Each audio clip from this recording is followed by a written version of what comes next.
Today on the podcast, I talked to Nate Edwardson, a content creator in the CrossFit space, known for his YouTube channel in which he daily vlogs, does CrossFit news in detail, as well as his very unique Day in the Life series in which he follows CrossFit athletes in a long-form setting with videos around an hour, hour and a half, giving just a very intimate look into what it's like to train and compete at the highest level of the sport of CrossFit. On the podcast today, we go through what Nate's journey was like to get to where he's at. I really enjoyed the conversation. I hope you do as well. Without further ado, Nate Edwardson. All right, so welcome to the podcast, Nate Edwardson. Thanks What's so up, much dude? for being on. Anytime, man. Anytime. Yeah, so Nate is a prolific content creator in the CrossFit kind of YouTube space, as well as starting a new clothing brand that's pretty exciting. He's worked with a lot of the top CrossFit athletes. So kind of what I thought to start with is just kind of how'd you get your start in creating? What did that look like? How old were you when you started? Just kind of the youngest memories you have. Yeah. So started maybe like three years ago now, 4 years ago, maybe something like that. It was kind of like what you said to me in the intro when you talked about having like a creative void kind of thing. Like the old intro for my Day in the Life videos had like a snippet of me from the first time I ever hit record on a camera ever. It was like 2018. And I just like said at the start of my first video, I was like, I have a creative void that I'm looking to fill. And like, I think this might be how I can do it or something like that. Because yeah, like I wasn't artistic at all growing up. I had zero, what I felt like I had zero creative ability at all. I was a good conversationalist. I like to talk. I like to get to know people, but that was it. Like I didn't excel in like any other traditional creative pathways. Never tried video, but never excelled in anything else. And yeah, never picked up a camera ever. And then in 2018, I would have been like 21 or 22. I found Casey Neistat on YouTube. And that was the first time I ever really realized like people created, this sounds silly, but like there were creators on YouTube. There were people who what they did was created content for YouTube. I didn't really watch YouTube at that point. Like I just knew YouTube as like Epic Meal Time and like Charlie Bit My Finger and like random stuff like that. Like it was not to me like a place where people went to consume content regularly. And so then when I found Casey in his daily show, I just became obsessed. I like binged the whole thing, like cover to cover twice, like super obsessed with it. And I was like, wow, that's really cool. And like for some reason inside, I was just like, I feel like I could do that. Like I feel like I could do something similar to that. And I think that looks super intriguing to me because he just gets to live his life and like document it, and that's it. And so I was just like, I want to try that. So I was coaching full time, going to school full time in Halifax. So like school was from like 8 to 2, and I was coaching from 3 to 9 every day. And I just started kind of like documenting the process of that. I didn't actually film anything to do with CrossFit. The first like 300 videos I made on my channel, which are not public right now, but I didn't mention CrossFit once. Like for some reason, I thought I had to keep the two worlds separate, which obviously now looking back was probably like slowed my growth a little bit. But yeah, it was funny. I was just like, I don't want to mention CrossFit at all, whatever, because it was my job. So I just kind of documented like going to school and back and like some lifestyle stuff. And I made a video, first video, no idea what I was doing. I shot the whole video with my iPhone vertically. And then when I went to edit it, there was black bars on the side. And I was like, oh, crap. How do I get rid of those? Couldn't figure out how to do it. Then I realized the next day you shoot it sideways and it goes whatever. Anyway, so I made a video. Then the next day I was like, oh, it's pretty fun. Let's make another one. So I made another one, and I made a video every other day for 100 days. And then I was like, I want to do this more. So I made a video every day for 100 days, and like very like trying to develop a vlog style, like very Casey inspired, but like trying to kind of find a little bit of footing.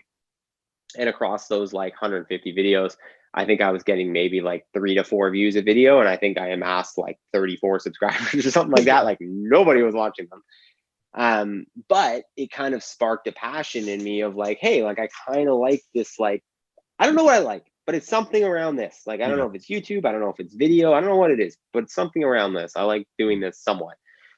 And so I was like, okay, I want to try to figure it out. So my first thought was like, I'm going to try to get better at making videos. Cause up until that point, I was just like iPhone and iMovie, and it was fine. You can do a lot with that. But I was like, in order to figure out like what I like about this, I'm going to try to develop a skill set and like just try out different things. Yeah. So I kind of went down the path of being like a videographer a bit more. So I started kind of like, I got like a normal camera and learned how to use that a little bit. And then I tried learning how to use like a real editing software and do other things. And that was right around the time I got a job offer to go to Ottawa and coach 50% of my hours and then create content for a gym called CrossFit NCR in Ottawa, which is Paul Tremblay's gym. Some people may know him. He went to the games like 2014 and been on the demo team every year since. But anyway, so that was a cool opportunity. That was my first paid opportunity to create videos and to have a little bit of creative freedom. So I went there, I think in like, I want to say maybe September of 2018, and then did that for a few months. And then February of 2019, got the opportunity to go to Wadapalooza to document Paul's team compete. And that was right around the time CrossFit obviously exploded, and Heber and Marston were out of a job and they just started Buttery Bros. So I DM'd Heber for like the 100th time. I DM'd him like a bunch about other things and he never answered. And then I just DM'd him. I just DM'd him one time and I was like, hey man, like I see you just started the vlog. I'm gonna be in Wadapalooza. If you need any help, let me know. He was like, oh, okay. Yeah, we'll be there. Let's meet up. And I like dropped to the fucking floor. I couldn't believe he replied to the DM. I was like so fucking like elated. And anyways, and so I ended up going, meeting him, volunteering to shoot, help them shoot two of their first 3 vlogs. The 2 they shot in Wadapalooza when they were there. And then rinse and repeat in London for Strength in Depth. The exact same situation played out. And then after that, they were like, hey, like, we kind of like you. Like, this is going well. Like, maybe we'll start bringing you out. Then after that, they flew me out to a couple events. And then it kind of turned into a job. So after like 3 or 4 times, they were in a place where they could pay me. And like, I obviously wanted to do it. So then I kind of shifted my focus away from the stuff in the gym towards that. And that's also how I met Rory and started filming with him. And so that was kind of like the second half of my 2019, or like kind of the middle of it. So from like February until about August, I basically just filmed with those guys, which was like so cool. Like I got to go to so many events. I traveled the whole world. I went to like Paris, Iceland, the games, I went to London. I went all over the States. Like I had left the country like once in my life, the country being Canada, where I'm from. And then I got all these opportunities, which is so cool. And I really just like, it opened the door and opened my eyes to like content creation and CrossFit. And that was also the time when CrossFit media had just completely exploded. And so there was so much opportunity out there because like there's no one making exclusive content anymore. So there's just so much opportunity. And so from that, I was just like, I don't know, the wheels kind of started turning. I had done the video thing, the videographer thing for about a year at that point. So this is like August 2019. And I was realizing that like, I liked telling stories. I liked making videos. I didn't like doing it for other people. That was like the big light bulb moment for me. And I was like, if I'm going to keep doing this, it's got to be why I started in the first place, which is like a creative outlet. And like, otherwise it feels like work. If it's not just me being able to express myself how I want, it's not fun. It's work. I don't want it to be work. Never have. I don't care if I make money doing it. I just don't want it to feel like work. So that was when I decided to do like the craziest thing I've ever done in my life, which was leave. I had already quit my job at the gym at this point. But then I decided to quit working with Heber, Marston, and Rory, which was like, I had a fucking job that probably anyone in the world who's ever held a camera in the CrossFit space would have loved. And I didn't deserve it because I had no experience. Like all these, like I didn't, the first time, I'm just going on a tangent here, so feel free to stop me whatever you want. But the first time I stepped on the floor with Heber and Marston, he handed me a camera moments before walking out on the floor at Wadapalooza to do the gauntlet workouts. I had never seen this camera in my life. It was like a Sony A7 III. I didn't know where the record button was. I had to go ask someone in the stands to show me where the record button was before filming. Like I was so underqualified. It was absolutely insane. And I still managed to get this job. And so like leaving it was just like it would probably blow people's minds. But again, I just realized I didn't like making content for other people. So then that's kind of what spurred me to start the channel. I had the idea for the Day in the Life series. And I was like, hey, I'm going to pursue this full on. I had always kind of in the back of my mind been like, I think YouTube is the thing. I think I want to be a YouTuber. But that was when it really cemented for me. I'm like, not only do I want to create content, but I want to be a YouTuber and I want to do it for myself. Like, I want it to be my channel, my content, not for someone else. So that like in like a 5-minute rant is like my journey from like 0 to basically where we are now. I think that's a great overview. And I think let's dive into it and some more nuance. So take me back to like the start. Like what is the first day of vlogging like? Is like, did you feel awkward at all? Because I feel like with people, because I feel like for a general audience, is like the Mhm. act of filming oneself is very uncomfortable. Mhm.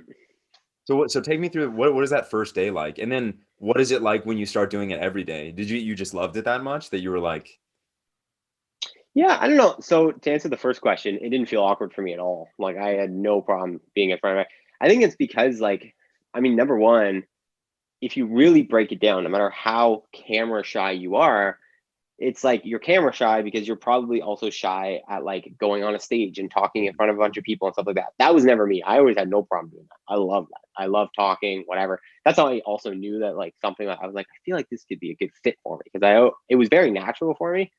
But if you really break it down, like if you're someone I tell this to people all the time who like wants to start creating and you are nervous and you are camera shy, just remember, like unless you're already like a celebrity, like realistically, it's gonna be like your three friends and your mom watching it. Like it's not gonna be a lot of people. So like don't overthink that. And that sounds harsh, but it's like the reality is. So like yeah, don't overthink it too much. It's you and like a piece of technology that you carry around with you all the time. Like it just yeah, talk to it. Like talk to it like no one's there. Like I literally said before hopping on this thing with you, I was like talking about doing this, and I was like, the reason I like doing this to the camera is because I get to put a face to all these people who watch my videos who feel mhm, like they know me, but I don't know them. So that's why I love saying yes to podcasts because it allows me to share more of myself with an audience, but then also interact with some of you guys. Because like when I record, it's just me and this thing. Like that's it. yeah, And I'm just like talking to this lens and it's like there's no back and forth. It's just the fourth. And so, yeah, for me, it was very easy and natural. And I think for anyone that doesn't feel that way, just try to look at it as just like it's you in a room by yourself. No one else is here. yeah, Don't worry about who might watch it because yeah. you don't know what's gonna happen. Yeah. And I love the point that you make about like saying yes to these opportunities. Cause when I think about asking someone, it's like I often have Hmm. like kind of that second thought of like, oh, I'm nervous about like sending a Hmm. DM to someone. And then I think about it, Sure. I'm like, well, because I'm someone who like if I'm following someone, it's like I like to hear more about their personal story. So I'll Hmm. go and like try and seek out podcasts for them, whether it's an athlete or a creator. And a lot of people Hmm. like haven't been on podcasts. It's like I don't there isn't information out there. So it's like, Hmm. even if you're not like a massive podcast, it's like it gives you an opportunity to maybe address your fans in a different way, like in a different Yeah, setting. So it's like, totally. yeah. Totally. And And I mean, I think it's just like if you like, and again, I was literally talking about right before this getting on the vlog. I was like, why I say yes to almost every podcast request is just because like I just, yeah, I enjoy conversation. I enjoy talking with people. Like, this is just something I enjoy doing. Like I yeah, like being on podcasts. It's fun for me. So like, I think a lot of people who create content probably shares. I mean, creating content's a very broad, whatever. yeah, Any vlogger probably would be cool to go on a podcast because they're probably not camera shy. They probably like to talk and have conversations. They probably like people. Like there's a lot of probablys there. It's not everyone, yeah, but like generally, I think most people who create content in the same kind of sphere that I do probably like yeah. going on podcasts.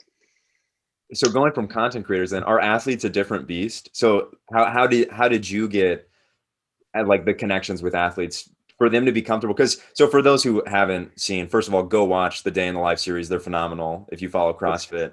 And they're very long. They're like hour segments. They're like a visual podcast. It's a very in-depth and Mhm. personal look, which is pretty unlike any other content in the space that I'd seen. So Mhm. kind of take me through what that is like. Is that like an uncomfortable thing, like reaching out to them or No, not really. I mean, like I don't know. I've always been a very confident person too, which I think helps a lot. And I think when you're around athletes, or anyone that like might be viewed by other people as like a person of influence or celebrity or a scary person to talk to, like if you're just confident in your approach and you just treat them like another person, like it cuts down those barriers and opens up right yeah, away. You know what I mean? yeah, And so it's just like, I don't know, I was introduced to them as a lackey for the most part. Like I was just the guy behind the camera with Heber and Marson there. And there was a very quick switch because I remember the feeling. I yeah, very vividly remember that feeling of these larger than life characters and people and being around, just being in the same room as them. You're like, oh, there they are. They're yeah, walking. They're shorter than I realized, or taller, or whatever. Like there's this whole thing, you know. And I got to experience that behind their camera, kind of hiding and being introduced and kind of slowly whatever. And after like the first or second time of being in those environments with those people, I was like, these are people. And so then I just instantly switched to like my normal self, which is like a very confident, chatty. I like to get to know anyone. Like I'll talk to the bank teller for like 20 minutes about random stuff. Like that's just who I am. And I felt like that really like allowed them to open up to me. And even as the videographer, I was able to like form relationships with these athletes.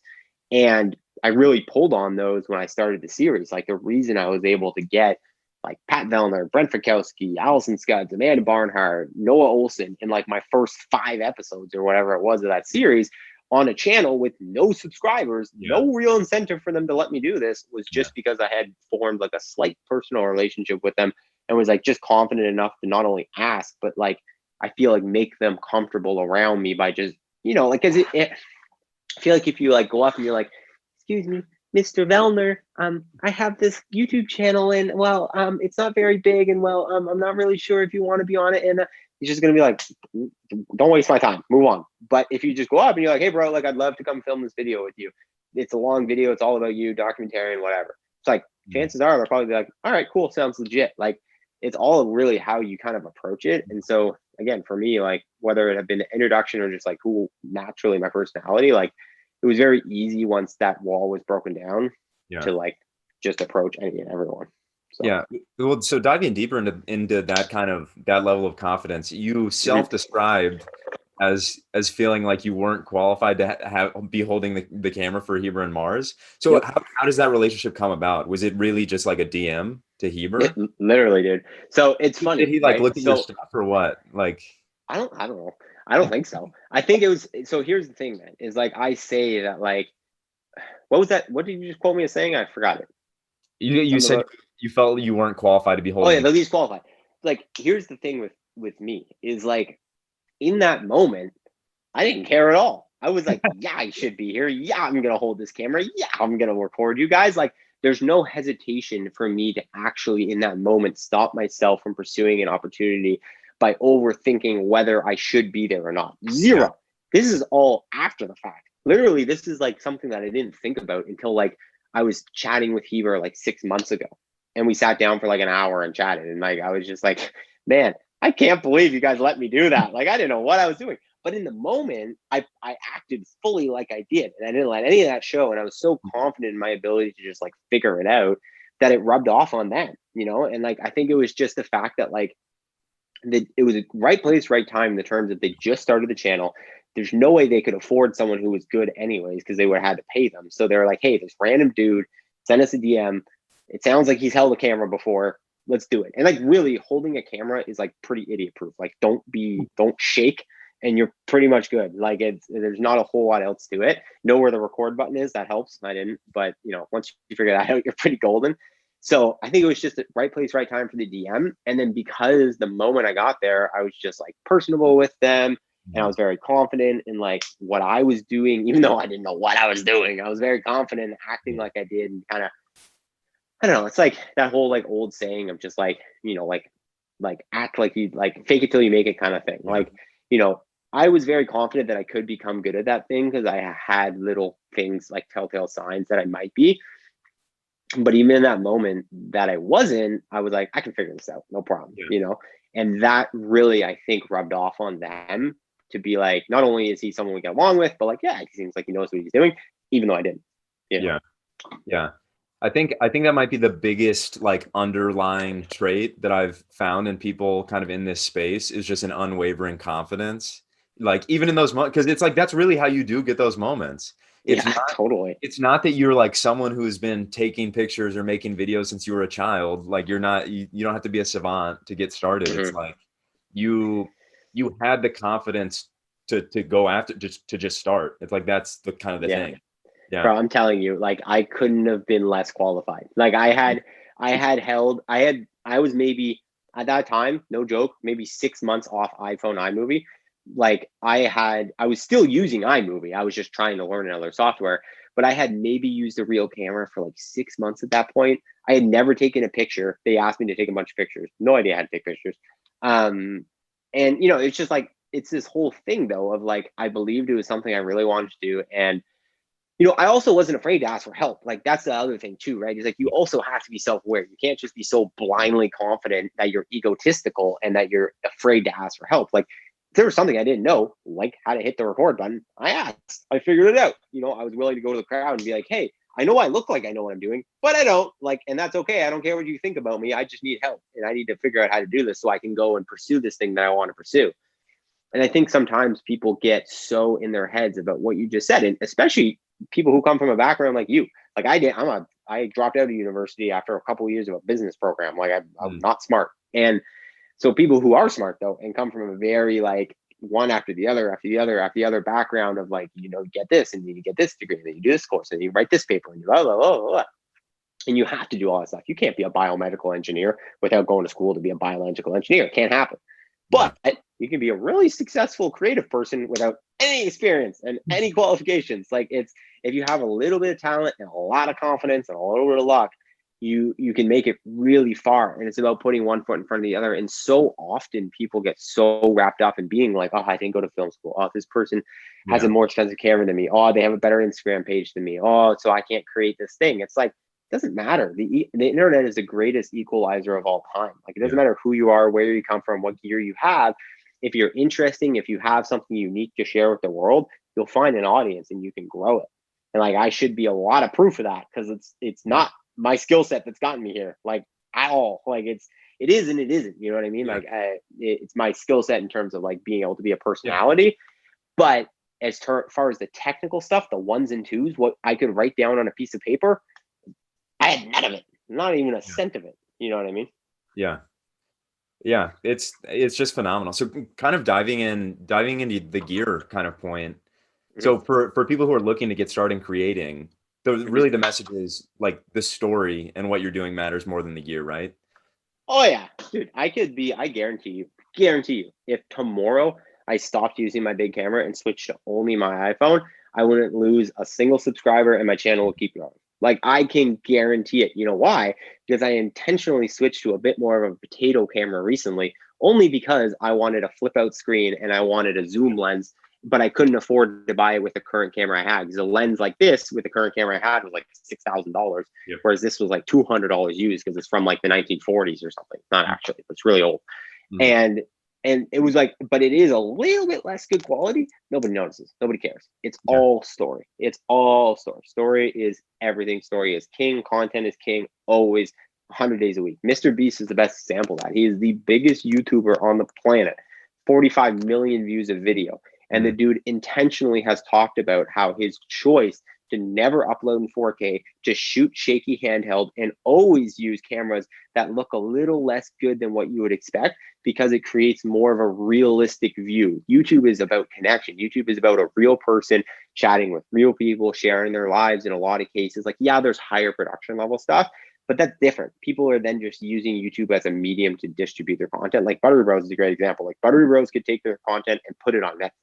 It 100% could be there because it's such a high production level. That's different. What I'm talking about is like people who are just like they're filmmakers. I bet you they don't as much identify as YouTubers. I identify fully as a YouTuber. And like that strand is just a little different. And so the connection and with the audience, whatever, there's a reason why David Dobrik still uses the Canon 80D with no shotgun mic. You know what I mean? Like the quality really doesn't matter. Well, let me rephrase that.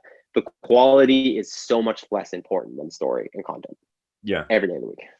Yeah, and I guess kind of the like an add-on to that is like the quality of phones are really high now too. So high, dude. So it's like I guarantee you, if I put a shot, if I put a shot side by side of my phone with my current camera, and I was like, which one's better? Most people would say phone. Like it looks so good. It's not as good in certain situations, and again, the technical aspect, not being able to have a shotgun mic or a zoom lens that I can pop, especially when vlogging.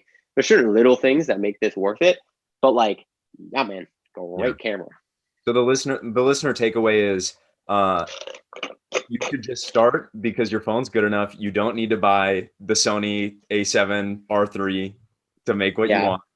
Dude, it's the biggest mind blow thing ever for me when I get messages, and I get messages from people all the time about wanting to start creating content, but whatever XYZ thing being in their way. And like whenever it's gear, whenever they tell me that the reason they have to wait is because they need to wait till they can afford a better camera, I'm like, you've already lost. Like that is so like that. I'm sorry, but like that's gonna make zero difference. Zero. It's story. Like if you have a cell phone, you can start.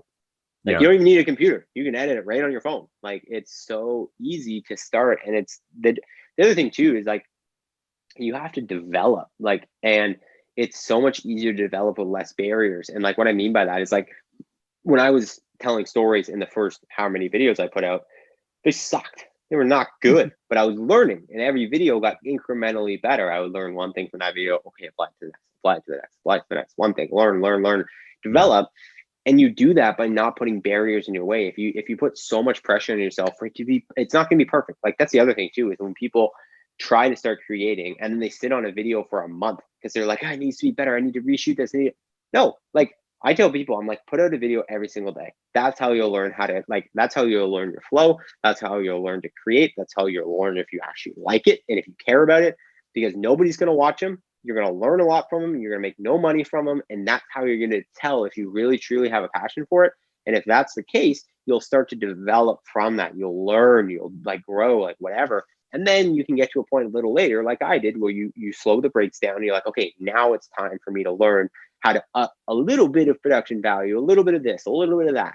But like at the very beginning, you just need to learn how to tell a story. Like that's it. Yeah.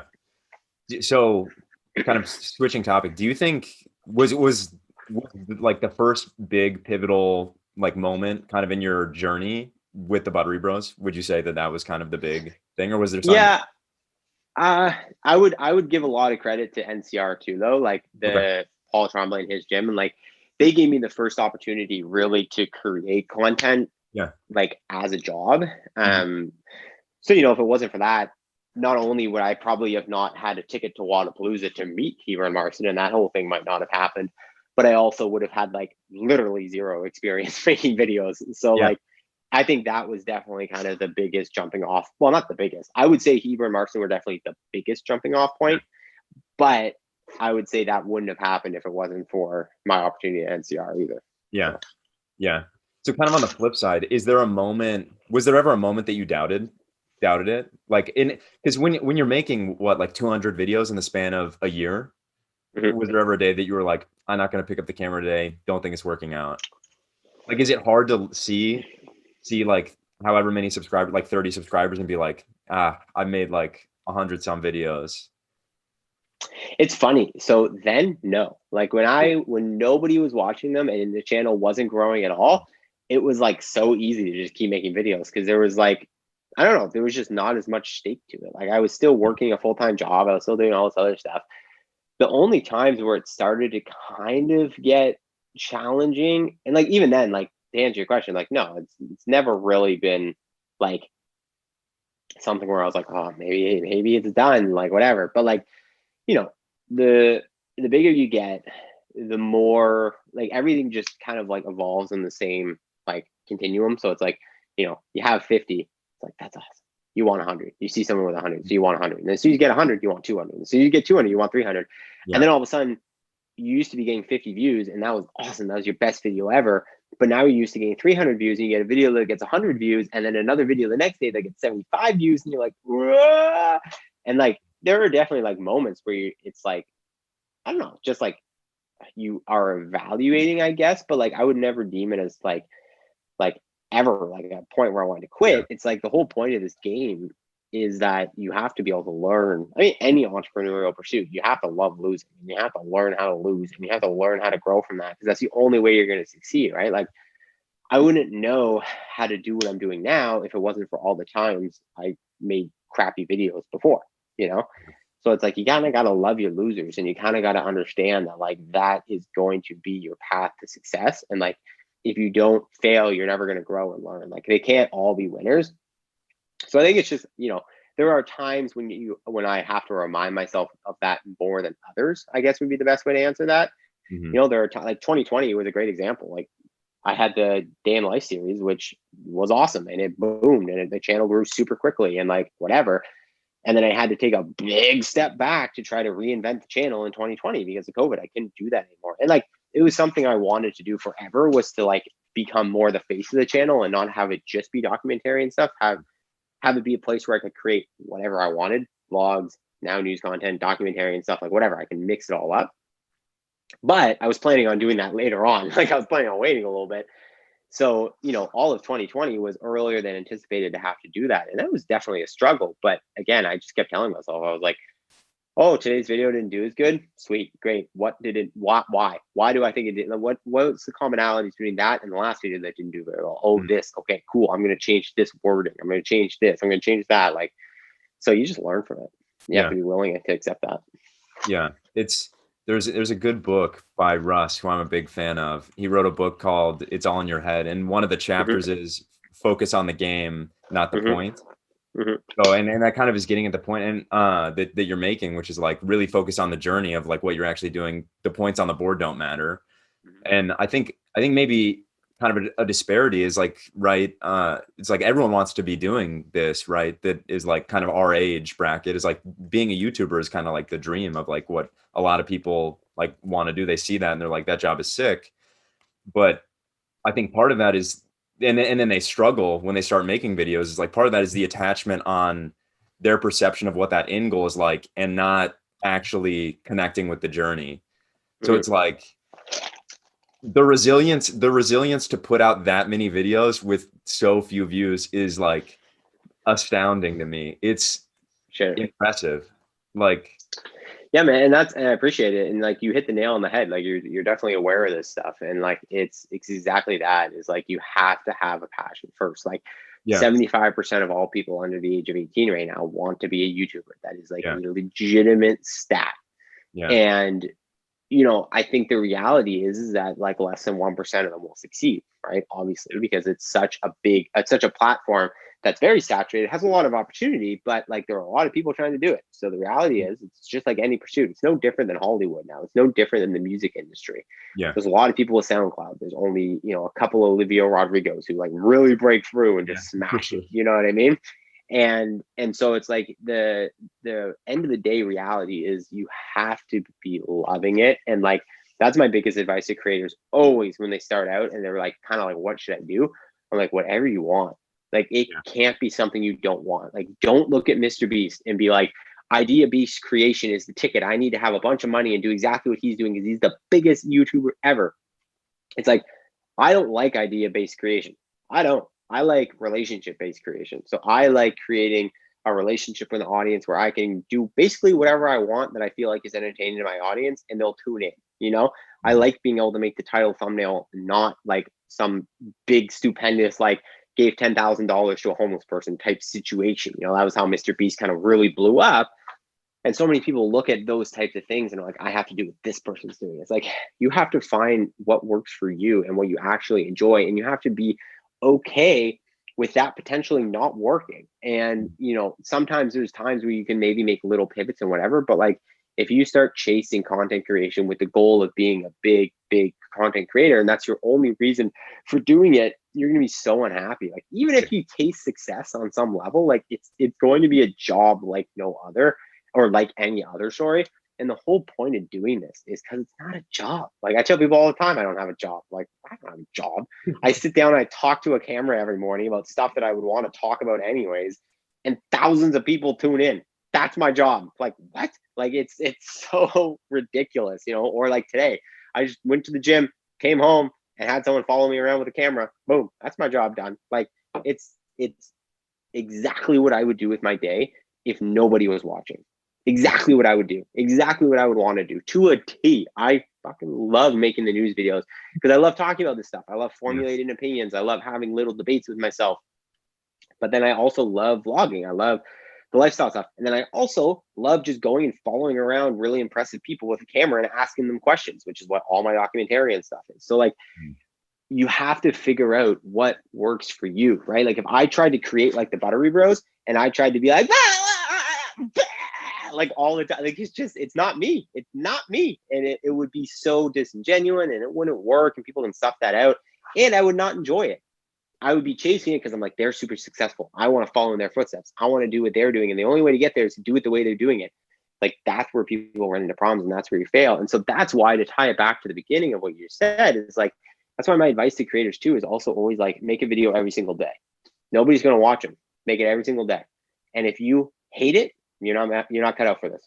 Or you're doing the wrong thing and you need to figure out what is the right thing. What could you make a video about every single day without hating it? Yeah. That's your niche. That's what you need to dive into. All right. So speaking of thinking about like if you were a new creator on the scene, this is going to be kind of a multi-part question. Yeah, go for it. So first of all, do you think that the CrossFit media space, so if someone wants to do something similar to what you're doing or what the Buttery Bros are doing and given like granted with their own flavor, do you think it's too saturated at this point? No, not at all, man. Yeah. Not at all. Like, I mean, I would say don't try to do what I'm doing or don't try to do what the Buttery Bros are doing. Yeah, exactly. Because that's saturated. Yep. But if you can find, like you said, your own flavor, your own spin, your own way to, or like do something different. Like the reality is people might look at content creators, say in CrossFit, who are getting a good amount of views, and they're like, there's no way I can tap into those views in CrossFit because they're already like someone's already getting them, you know? Mm-hmm. It's like what the reality of the situation is that you can't tap into the views I'm getting on my news videos by trying to remake my news videos. Yeah. You know what I mean? Like it's probably not going to happen. Like I'll probably beat you every day of the week just because it's my thing. And I've already kind of put a foothold in the community. Not to say someone couldn't come along who's better than me at doing it, whatever, but like I would assimilate it to like the way Craig does news videos to the way I do news videos. So like Craig obviously was doing news videos before I was, but I looked at it and I was like, there's a little bit of a difference in what I think I can bring to the table to what he does. His are shorter, like he has like 10 to 12 topics in a video usually. And he's like very meme heavy and they're comedic and they're like this and that. They're very him. He's like joking around, having a laugh, as the British people would say, like whatever, you know, it's different. Whereas I like to sit down with one or two topics and like really spend like 5 minutes diving into a topic and trying to like just create a narrative around one or two topics instead of kind of like having a bit more of a comedic flair or whatever it is that Craig does. And so if someone could find a way to spin off something else with their own flavor, I'm not saying it couldn't work, but like I said, don't look at it as like, trying to do exactly what Buttery Bros or Craig or whatever are doing. You need to find your own thing, but there is still so much room for opportunity because like you also like, I bet you no one thought of a day in the life series like I put out before I put it out. Yeah. You know what I mean? So they would have looked at the space and been like, everything that could happen is already done. It's like inventions. Like there's always gonna be more inventions. You just haven't thought of it yet, you know? And like if someone can think of something that's new and different and exciting, they'll pull an audience, you know? And that's the stuff that like I'm happy, like I love to see because that just rising tides raises all ships. Like I want more creators. I want more people doing CrossFit content, you know, because it brings more people in, more eyeballs in, and we can all share the love. But in order for that to happen, like you can't just be trying to do the same thing as someone else because people will just look at you and be like, well, you're the Walmart version of this and like whatever, you know. So yeah. So what did you notice, I guess, when you were early in YouTube as being like a bigger or like the biggest contributing factor to kind of steady growth? Was it like the day in the life and like having recognizable names like in titles for like search hits, or was it consistency of uploads? That's tough, man. It's a good question. I don't really know, to be honest, because if I did, I would probably be a lot bigger than I am now. You know what I mean? Like I would say I haven't maintained consistent growth. Like I go through ebbs and flows like every channel. Like I'll have months where like I get thousands of new subscribers and I'll have months where I get a couple hundred new subscribers and whatever. And like, so it's constantly an ebb and flow. I think the one thing I've learned is that the value of having a big name is a lot less than people think. So a lot of people think, especially podcast hosts, that if they get, a big athlete on their podcast, just putting out like, I don't know, my podcast used to be, I don't do it anymore, but it used to be called Inside the Life of Pat Vellner. Instantly, even if you've only been getting 30 views an episode, you're instantly going to get a few thousand. It does not work that way. There's so many interviews with Pat Vellner out there, so many that yours is still going to be buried. Like that kind of thing is like the impact of like having an athlete name or whatever is not as big as you think. It can help for sure, especially if it's someone like Fraser or Tia, even though now they're putting out their own content, but it can help, but it's definitely not as like monumentally important as some people might assume. I would say the biggest factor was, you touched on it, is really consistency. It's like finding something you love to do that you think you're good at and doing it consistently. And like your audience will attach to that. I think part of the reason why the news stuff has grown the way it has is because I'm relatively consistent with it. Like I upload basically every day.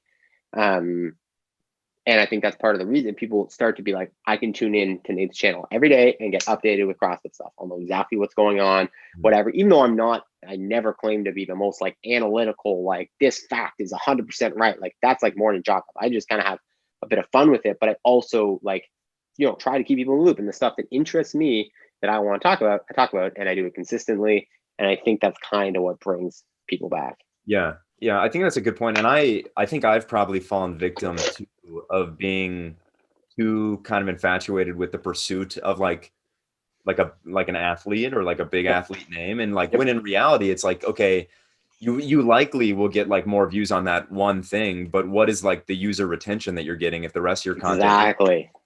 yeah. I think Exactly. Will people really stick around? yeah.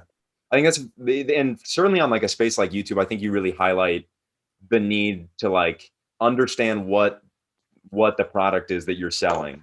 So like for Mm-hmm. you, it's like it's very much like your personality and your information is like a Mm-hmm. big part of that. So like having that so that not only are you uploading videos consistently, it's like people are getting what they want when they subscribe to you. It's like Yeah. obviously they've connected with you in a way and they want that. So yeah. Yeah, and I think it's funny because that was a realization of mine in the Day in the Life series too. Is like the channel was growing and I was getting a lot of views on those videos, but I was like, I don't want to have to fly to a different city every single week for the rest of my life to make a video. Like I want to make a video all the time, and like if this is the only way I can do it, it's not going to be sustainable long term. And also, okay, I'm getting a lot of views right now, but do these people really care about me and like what I'm like, or do they just want to see the athlete? So like that's where I was like, I knew at some point I wanted to convert the channel into much more of like a relationship based creator channel where it's like people come to hear my thoughts, my opinions, to see my life, whatever. And that sounds very like selfish and big headed and inflative, but like it's just the idea of like I personally value relationship based creating much more than idea based creating, and like I would much rather have a slower growth with a following or a subscriber base that like actually is there for me and like really like likes what I'm doing and supports me and supports the channel and whatever, instead of just trying to inflate the numbers with like Yeah. all the biggest title thumbnails and guests Yeah. possible. But then at the end of the day, like no one's going to buy your merch. No one really is going to support the channel. Like your subscriber count will still probably be relatively low, like, whatever. And like, and if you ever want to bridge out and do something different, they're not going to be there for you. Like there might be a day where I want to make this a golf channel. I love golf. I'm getting really into golf right now. Like one day, maybe. And although I know that not all of my audience would be down for that, I'm sure it's a significant portion would still be there to like hang out with me. You know what I mean? Yeah. So it's like there's a big value in that. Yeah. I think, and I think sometimes it gets really overshadowed by like the sexiness of being able to, yeah, like you said, potentially draw a few extra views on one video. Yeah. I think, yeah, that's a phenomenal point too. And I guess thinking about, for people who are interested in like thinking about YouTube, if maybe they're considering like attempting YouTube as a career, you hit on like merch. So like, what do you see as, so like you're a creator and you do it full time. It's like, what is the role of kind of those outside sources in like contributing to kind of your overall compensation, without getting in like too much into the details if you don't want to, Yeah, but no, I'm happy to share whatever, man. I'm open book. It's changed for me a little bit. So I thought for a long time that like I really wanted to grow like a big brand and a big merch company that was like off my channel and whatever, and like really put a lot of time and effort into that until I started doing it. And then as soon as I started doing it, I was like, there's a reason why I'm not trying to be like a fashion designer or a retail salesperson or a customer service rep or an order fulfillment person. There's a reason why I'm not trying to do those things. And instead I'm trying to be a YouTuber. I really like making videos. And that's really all I like to do. And like, as soon as I introduce these other things, I'm like, look, I don't like care that much. Like, I'm really passionate about the brand and the message behind Dreamer brand and like what I started, but I don't like designing clothes. I don't like shipping orders. I don't like dealing with like with customer service and putting labels. I want to make videos all day long. That's all I want to do. I don't want to do anything else. So like it's funny, man, because there is a big opportunity there that I'm definitely losing out on. But like literally the last drop I did was a bunch of t-shirts and they sold out in the first day, or like the mediums and larges or whatever. Anyway, a lot of them sold in the first day, which is like great. And you would think that's success because it was like a bit of money and it was like the brand's growing or whatever. Literally the whole next day, I was like, I wish I didn't do this. I wish I didn't do this. I wish I didn't do this. I wish I didn't do this, because I wanted to create a video and I couldn't because I had to sit there and pack orders all day. I was like, this is not what I wanted to do with my time. Money is not worth it to me. Like that's the other thing is like, I've never cared about money. Like money is I don't give a shit about money. As long as I can like kind of pay my bills, like even if it's like a little iffy sometimes, I don't really care. Like I just want to be doing what I want to do every day and that's it. I don't care. And so like, there's no incentive for me to grow something for money. Yeah. So although I would say that some creators can find immense success with that, you can see like Milk Boys is a great example of that, like, you know, turning a online brand into a physical product. Apart from the messaging of the brand, like it's not something that I'm personally willing to put my time into. However, I am very much aware of the benefits that could come from it. And I want that there, but it's going to have to be someone else helping me out. So like my girlfriend, kind of interesting timing, is like she's coming on kind of like full time in the next basically a couple of weeks as we move to Halifax to like help with some of the managerial stuff of the channel and like the business side of it that I don't want to put effort into, like being organized and like booking flights and like hotels and like running Dreamer brand and stuff like that. Like she has like 7 years experience in the fashion industry anyway. So that's going to be, she's going to do a better job of it than me too. And I think that's the other thing is like, I like to think I'm like decently self-aware of the stuff I'm good at and not. And like, I know I'm good at making videos. I know I'm not good at much else. So like, it's, you know, I just kind of like want to do that and that's it. So yeah. Yeah. Yeah, I think that's phenomenal. And maybe just share a bit about the Dreamer brand for those interested. Yeah, man. It's just basically like the notion behind it is that, kind of like I said earlier, the internet is the greatest equalizer we've ever seen, ever. Anyone from anywhere can do anything. And if you have a dream, you really just genuinely have to start doing it. And there are certain exceptions to the rule for sure. Like you probably can't become a lawyer without going to law school. You probably can't do open heart surgery without going to med school. But for the most part, most other jobs and other things that you can do in life, especially big audacious dreams that are maybe higher to achieve, like something like more public, like a content creator, or like whatever, like a writer or a singer or whatever. Just start doing it. Like, don't let people get in your way. Don't let the idea of like, this person's better than me, everything we already talked about. Don't let any of that stuff get in your way. Just start doing. The act of doing will help you achieve those dreams, because that's exactly how I got to the achievement of my dream, which is still not the achievement of like, well, I still have more dreams farther ahead. Yeah. But how I got to where I am now is purely just by doing. Yeah. I think it's a great message. So for those that are interested, check it out for sure. Dreams, what's next on the list? What are you looking to do? It's really just a continuation of the same. Like I couldn't be more transparent about the fact that like all I really like doing is making videos. Like, so I don't really have anything else that I'm trying to do other than just like keep growing the channel. Yeah. You know, I think always my goal is just to like enjoy what I'm doing every single day. And if I'm not going to do it. Like if I genuinely am not happy doing whatever I'm doing that day, I'm going to stop. And like, I've done that many times in my life with many different things. Sports are a great example. I've switched from sport to sport because I stopped enjoying it. Even though I was getting to a higher level, I would always just jump ship if I didn't like it. So for me, it's just like, I know making videos right now is the thing I love to do most. And so I just want to do that every single day. As long as I'm happy, as long as I'm doing something I enjoy every single day, that's like it. I don't actually have long-term goals or anything like I've ever written down on paper or anything like that. Like little things, you know, like obviously I want to, but they're very macro. It's like, I want to grow the channel. Yeah. To what? I don't know. Yeah. Like I just want to grow it as much as I can because I like doing it right now.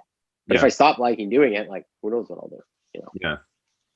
Yeah. It's an inspiring mindset, and it's really inspiring. So and that's kind of my hope with always sharing these stories is to inspire other people and just kind of show that you can do this. Like you can be at the point where you're doing what you love every day. And it's like, it's a thing. Well, dude, it's probably quite the mind fuck for someone like yourself who, like you said, you went to school for biomedical engineering, like very much like, you know, get your feet in front of the other, get all your eggs in a basket, you know, make sure you have a good job that's paying you money and whatever. Like a lot of people have these things that they're so concerned about, but like, you don't need to be.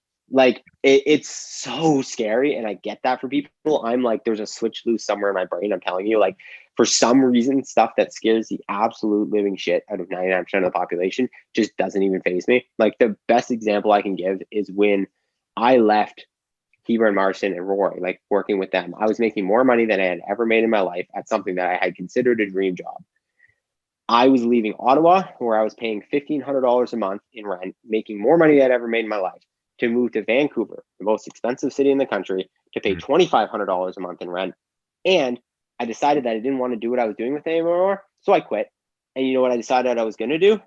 Try to get paid to make videos on my own YouTube channel. You don't know how much money I made off my own YouTube channel before that day? Zero. Do you want to know how I intended to pay rent that month? No clue. No idea. I literally had no fucking idea where my next paycheck was going to come from when I moved out here. But I was just like, listen, I'm not enjoying what I'm doing. I could keep doing it. I could keep making good money. It would have been the smart thing to do, I'm sure. But I have this thing I want to pursue. I have this goal. I have this dream. I'm not happy right now day to day. So fuck it. I don't care. Nothing else matters. I'm going to pursue this thing head on that I think is going to make me the happiest. And I'm going to do whatever it takes to make it happen. Yeah. So, like a little bit of an example, it's like I just literally fucking DM'd every single brand on planet Earth for like a week straight, being like, please give me money to make this video. Please give me money to make this video. Please give me, I'll give you photos. I'll give you videos. I'll create all this content for you, whatever. And it worked. And I found it. And I kept doing that. And I kept doing that. And it all snowballed. But like, I get it, man. But like, and that's, I always have to tame myself back in, because I'm like, I know screws loose in my brain, and I know this advice does not work for everyone. But like you saying you want to get to a point where you can be a creator, bro, you're at the same point I was at when I became a full-time creator. There's no difference. Nothing. Like, I guarantee you, we probably had the same YouTube subscribers. We probably made the same amount of money from creating content. Like, we were probably the same age from what it sounds like. Like, it's, you know, it can be done. I totally understand. Like I said a million times, I have a screw loose, and there's something different in my brain that like doesn't make me like aware or fear that kind of stuff, that I wouldn't give that advice to everyone, because I don't think it is for everyone. Yeah. To like make a crazy ass jump like that, because I know that I have to be careful. The bigger this thing grows, and I have to try to be careful of like the actual advice I give, because like, again, what works for me might not work for someone else. But I think the point of the matter is that it could, you know, and if it really is something you're genuinely so passionate about and you're going to love every single day, it's not going to matter if you succeed or you fail. You're going to be so fucking happy every single day. Nothing else is going to matter. And that was my approach to pursuing this. And I think that's why I got to where I have. Yeah. Dang. All right. Well, that's a good takeaway. So I think from there, we'll kind of close the creator journey there, and let's dive into some CrossFit. I want to hear your thoughts. So I guess maybe what did you see that excited you out of the semis? I made a video today talking about the girls from West Coast, like Carrie, Bethany, and Daniel Brandon. I thought they had an amazing performance. I think the fact that they came 1, 2, and 3 out of this newly established camp is like insane. I think it shows a success rate for a new camp that we haven't seen yet, which I think is cool. Obviously, it means that, you know, camps are going to be the way of the future, but we already kind of knew that. So that was super cool. I think Pat Vellner's going to win the games. I've been saying that forever. He got cut in 2019 through that awful cut system, and he was injured last year. I think he's been ready to win the games since 2018. Maybe couldn't have beaten Fraser, but now that Fraser's not there, and he's like hopefully not injured, he's going to win the games. I think it was very evident in the Atlas game. Super dominant. I like the new system. I do. I think we need off-season competitions to come in to challenge CrossFit to raise the prize pool and stuff like that. The incentives, like Loud and Live or whoever has to put on big off-season competitions that could draw athletes away from the games in order to force CrossFit into a competitive market space where they have no option but to like treat these or pay these athletes more, because like the prize pool is fucking embarrassing. At least for obviously regionals or semifinals or whatever. Yeah, those probably be my 3 biggest. Yeah. So I guess you kind of mentioned it with the prize purses at semis. It's like, what do you see as like being the thing to take CrossFit to like, I guess legitimacy as a sport? Because it's like, it feels like it's teetering, on the edge. Maybe it might be on the precipice, but it's like obviously it's like when you look at like the sheer amount of volume that like the athletes are putting in to train for that, like even if you take someone who's like just someone who's making it to a semifinal, not even the Mhm. games competitor, it's like that's a full-time job. It's their whole life. Yeah. Yeah. Yeah, I don't know, man. I think in terms of professionalization, like I think a lot of it isn't even so much about the money. It's just about the like line of communication, decision making. Like there has to be a system where, Dave Castro can't wake up on Friday morning, or let's use a better example, can't wake up on Wednesday morning of the games and decide the events that are going to happen. You know what I mean? Like I know he doesn't do that. I know he puts lots of planning into it. But theoretically, if he wanted to wake up the morning of the games and like change something, he Yeah. probably could. Maybe the games is a bad example. Maybe let's use the Open. He probably could with the Open. You know what I mean? Like there are very few checks and balances in CrossFit's power and their ability to make life-altering decisions for some of these athletes with no notice and not tell them and have them find out through like a press release. So like I think that needs to be in check better. I think there needs to be a much stronger relationship between athletes and CrossFit. And I think CrossFit needs to have a bunch more checks and balances. Yeah. As far as their decision making goes and what they're actually able to like do. And then I think the money for sure. Like I think athletes have to be able to like legitimately have a good chance of earning a livable wage. Like I'm much of the belief like you have to earn it for sure.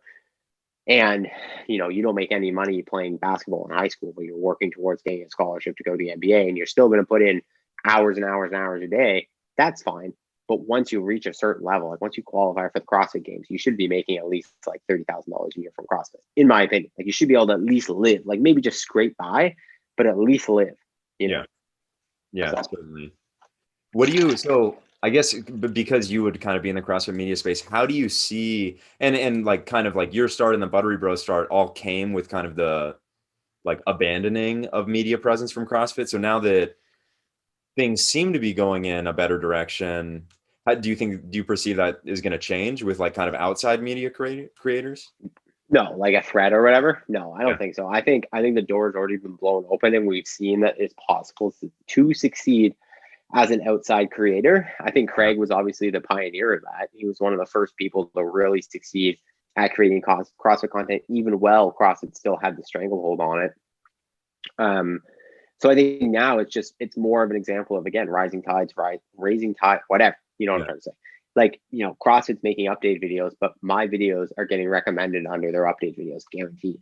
And so Yeah. maybe someone then clicks on my video and was like, I kind of like how this guy does it a little bit better. And then, you know what I mean? And vice versa. Like, I want nothing but the best for them because I genuinely believe it's like rising tides raise all ships Yeah. for sure, especially with content. Craig is kind of funny. I started following him before he was even doing CrossFit. He Yeah, me too. released Well, no, that's a when he lie. was when he was bodybuilding, he released a full day of eating as a Yeah, bodybuilder, and I yeah. saw it and I was like, oh, sweet. Yeah, Follow. I was like his first open series when he like did the open for the first time. That was Mm. the first time I ever saw him. I didn't follow him then, but I like watched that series. And then it was like a few years later when I was like, oh, Yeah. and I like subscribed Yeah. and whatever. So Yeah. when are you and Craig going to the games, competing? Competing? Never. Well, Craig, I don't know. Me, never. Zero interest. I literally said in the video that you'll see tomorrow, the vlog, I was like, the idea of competing at the highest level in CrossFit is like so fucking crazy. Like the amount of work that you have to put, and not even just the amount of work. I love putting in work, obviously, but everything you do involves suffering. Like how awful is that? Like you can't like if you're a basketball player, you can walk in and shoot threes, and that's practice, and that's awesome. Yeah. That doesn't suck. That's fun. There's no aspect of CrossFit training to be at the highest level that's fun. Everything is intentional. Everything is going to suck a little bit, even if it's like light weightlifting technique. It's not easy. It's still stressful on the body. You know what I mean? Like, so if zero interest, bro. you Zero. want, I if you do. want, oh, go Go ahead. ahead. Go ahead. I was gonna say I love doing CrossFit. I'll do it forever because I think it's the best fitness methodology in the world, and I enjoy doing it once or twice a day, like as in like one or two workouts a day. But hell no, do I care to try to be a top line competitor. If you want an interesting follow of someone who probably the best mindset of someone who can just handle suffering more than anyone else, you should look up Lionel Sanders. He's a Okay. professional Ironman athlete. Yep. The most insane mindset of any athlete I've ever seen. Like Mm-hmm. probably more hardcore than Frazier. or at Yeah, least in the same level. Yeah, well, it's close. like he'll it's like someone who will like hop on a trainer and do like a 4 hour ride at like a VO2 max effort in like the sun outside, and he's just like, yeah, I just like really went into my pain cave there for the last 6 hours. Yeah, yeah, man. Some people are nuts, dude. Well, that's the thing is like I said this today again. I'm basically just telling you my video for tomorrow, but I was like saying like some people for sure actually do just enjoy that, and that's great. And like I'm not trying to say that whatever, but I was just more making the point that like you have to enjoy suffering and not just like this glorified sexy version of it. Like I work really fucking hard. I do, but Yeah, it's very different than Matt Fraser working really hard. And I yeah, would never want to work hard like Matt Fraser works hard. Not that he works harder than me, he just works hard at something different. And yeah, I don't have any interest in working like I don't want to be the best interior decorator. So I'm not gonna like go to interior decorating school. Like that doesn't mean interior decorators are like harder working than me. It's just I don't like that. I don't want to do that every day, you know? So it's the yeah. same with this. But it's very that's why I love documenting it though, man. This because I'm super awestruck by it for sure. Just like you said with that Iron Man dude, like it's mind boggling that these people do what they do. It's so Yeah, cool. for sure. All right, looking ahead to the last chance qualifier, who do you see coming out of it, getting a To be, punch in the to be honest, I haven't looked at all yet. I'm sure that's something I'll do for a video. But I haven't looked at all yet. So I don't know who's going. I don't know. I don't even know how many spots there are. I think there's two. I'm not sure though. Yeah, it's two for 30 athletes, so pretty nuts.